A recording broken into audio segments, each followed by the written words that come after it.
So what the hell is happening with Belarus?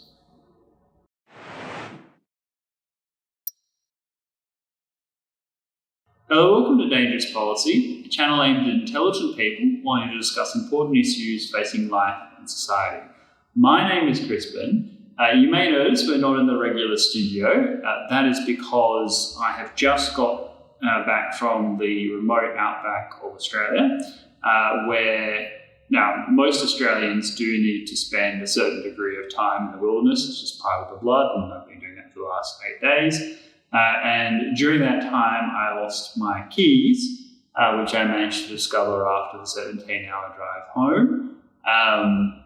And also that on my set of keys was the studio key, so I need to get that fixed, which means that we are currently in my building filming from here. So I apologise if the quality isn't its usual high standards, but Charlene is doing her utmost to minimise the consequences of my incompetence. So today I want to talk about Alexander Lukashenko, the president of Belarus, the recent mass protests that are underway there, and kind of get a sense of why, despite the Orange revolutions and things that were happening right across Eastern Europe after the fall of the Soviet Union, how Lukashenko came to power and how he's managed to maintain power for now, I think, 26 years. Belarus, for those that don't know, is located just near the Baltic states, so it's on the southeast sort of corner of Lithuania, on the western side of Russia and the eastern side of Poland. It has about 9.5 million people, so it's a sizable country, and it has a very strong kind of Slavic, Russian sort of mentality, if you like. Alexander Lukashenko sort of marketed himself as an almost benign sort of figure, right? So in 1994, he was elected president. This was at a time when the entire Eastern Soviet bloc was collapsing. Belarus became one of the new Soviet republics that was now independent, and Lukashenko made himself align very closely with the Russian government under Yeltsin at that time, and became effectively a Russian satellite in a sort of post-Soviet era. His domestic appeal was very much as sort of a father figure, someone who, it's an image that he's managed to maintain and cultivate over a significant period of time, and has these sort of little pet interests like animal rights and things like that make him sort of endearing to people, despite the fact that he still runs a very Soviet-style state. And in fact, unlike Russia itself, the Internal Security Service is still called the KGB in Belarus, and the last time I was there, it still seemed very much of a, not I wouldn't say a Stalinist state, but very much a Soviet sort of ethos. Now, most of you will be aware that I think on the 9th of August there was a national election in which Lukashenko, after his 26 years in power, somehow managed to obtain 79% of the vote. The main opposition leader, Svetlana, who was standing in for her husband, who had been imprisoned while it was the next sort of thing, and she had to flee across the border as soon as the result was announced to my beloved Lithuania. So thanks again to my Lithuanian friends for keeping her safe. I think it's a very important dissident voice of the mass protests that are now underway there, calling for greater political freedom. It's important. We have to realise that in Belarus, for a long time, they have been slowly moving towards the West and experiencing successive tensions with Russia. So for the first period of time, Belarus simply did whatever Russia told it to do, right? Lukashenko was very much a proxy of the Russian government, almost as much as you could say, or like in Chechnya, right? So although it's a different country, it still was very much part of the Russian security sort of, greater sphere of influence. But a few tensions arose. The first was when the annexation of Crimea in Ukraine, because in 1994, there was an agreed framework between Russia and the West that said, look, if Ukraine gives up its nuclear weapons, because Ukraine had inherited thousands of nuclear warheads from the collapse of the Soviet Union that was stationed in Ukraine, well, the Ukrainian government said, look, yeah, come take these nuclear weapons, but in exchange, we want absolute guarantees for our national security, that our territorial integrity will be maintained, the various sorts of things that are ensured by maintaining a nuclear arsenal. Well, this document exists. And the fact that Russia annexed Crimea, whatever the whys and wherefores of that, and I've got a video which is more sympathetic to Russia on this than might be expected, that certainly was a violation of that agreement. I mean, that's incontested fact. Belarus saw this with a degree of concern because they too are a former Soviet republic. They too see themselves as a place that the Russians feel a great sense of personal identity invested in it. So with Crimea, a lot of history, a lot of religion, a lot of personal ties, the people themselves, great affinity with Russia. So the Russians felt a kind of responsibility for looking after Russians abroad. Well, that could easily extend to Belarus as well. So the Belarusian government was somewhat concerned about that. There was a significant amount of economic dependence on Russia, which Russia used to extort certain forms of leverage. There was a crisis over milk, there was a crisis over energy, and Lukashenko hosted a peace summit with the Russian president and the Ukrainian president, then President Poroshenko, on the Crimea issue in Minsk. So he got a great deal of sort of praise for that. He almost attended the Munich summits with the EU, but cancelled at the last minute after the direct and personal intervention of Vladimir Putin, who urged Lukashenko not to attend. So Belarus, despite being lockstep with Russia on many issues, had been slowly drifting westward, and Lukashenko managed to not be perceived as the same kind of dictator as perhaps some of the former Eastern leaders were, like Romania's Ceausescu and people like that, horrendous tin pot kind of leaders, whereas Lukashenko always marketed himself, at least externally, as a more moderate, malleable, perhaps even Teflon sort of figure. But that is not to say that he's anything less than an autocratic dictator. When I was there last, and I haven't spent a lot of time in Belarus, I'd love to spend a lot more time there, but when I was there last, he had just named his son a significant leader in the Belarusian government, which, okay, many nepotistic regimes will do that. The other problem is his son was 11 years of age and was given a high office. So you can understand why he's in a more sort of Kim Jong-un style of form of leadership. But the Belarusians, after this 9th August election, things are not going to be the same.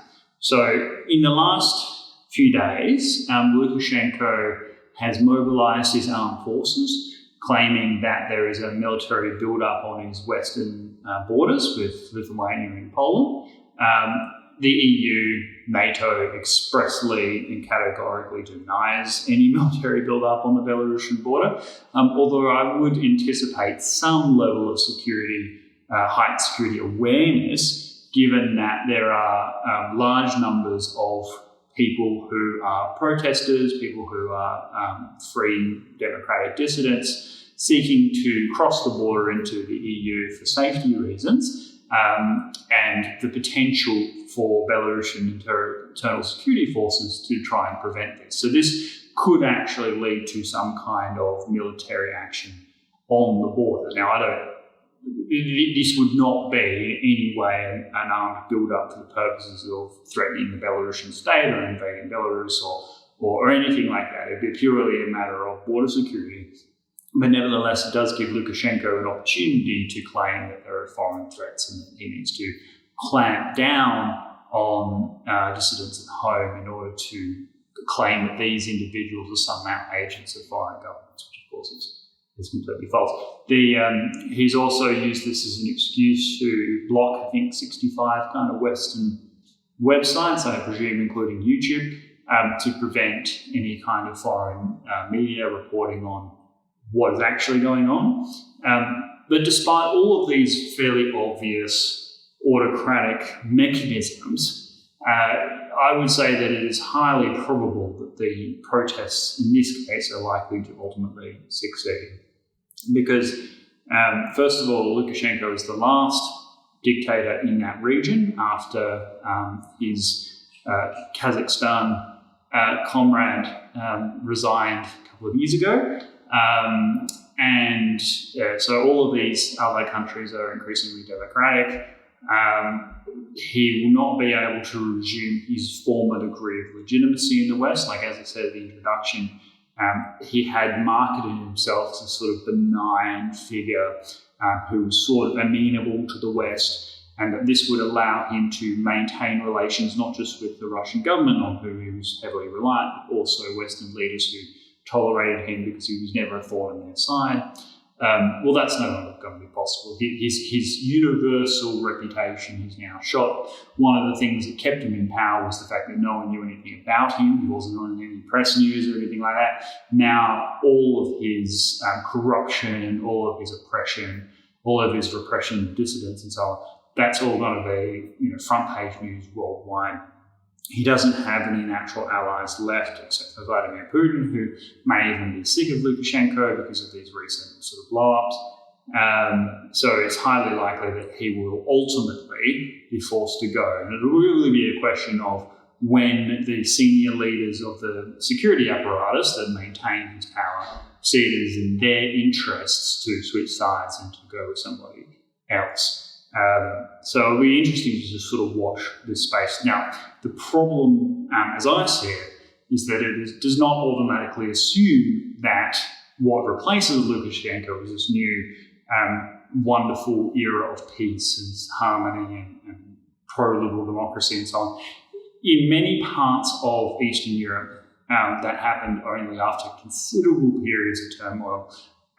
Some issues have not been fully resolved. And I would assume the same for Belarus. In Belarus, you will have a pro-Western faction and a pro-Eastern faction, something that reminds me very much of Macedonia, North Macedonia, where you've got sort of two major political parties. One is very pro-Russia, pro sort of Cyrillic, Orthodox history, Slavic tradition, clinging to one's own identity, trying to hold on to the Hellenistic history as well with Alexander the Great and so on, and the other that's like saying, no, we want to join the EU, join NATO, be part of the pro-Western bloc, blah, blah, blah. That has kind of created a split within Macedonian society. I think that Belarus will have that exact same issue where you have a large number of kind of ethnic Russians in Belarus who say, well, I'm part of Belarus because it's pro-Russia.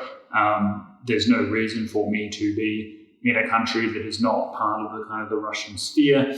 I too want to separate from the former Belarus and join Russia. So it's entirely possible that we end up with another Crimea situation in Belarus once Lukashenko goes, because if there's one thing that the Russian government will absolutely find intolerable, would be to find yet another sort of resentful former Soviet republic on its western border, particularly if it's Belarus. I mean, Belarus is basically a Russian state for all intents and purposes, so it doesn't have the same sort of historical traditions as what I've said, sort of Lithuania and so on. So if you have an anti-Russia independent Belarus on the western border seeking to be part of NATO, well, that is going to be an intolerable situation for the Russian government, and it's highly likely that they will intervene militarily to prevent any kind of breakaway.